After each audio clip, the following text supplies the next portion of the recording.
not.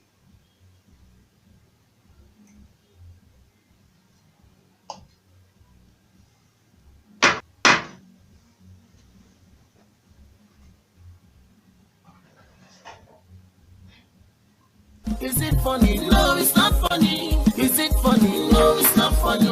Is it funny? No, it's not funny. You never spell it.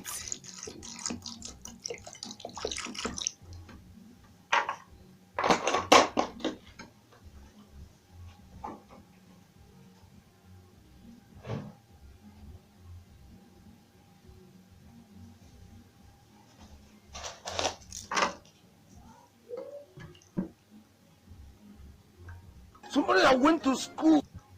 Oh my God! Wow! Nakwambia upuzi ambao uko Kenya ni mwingi sana.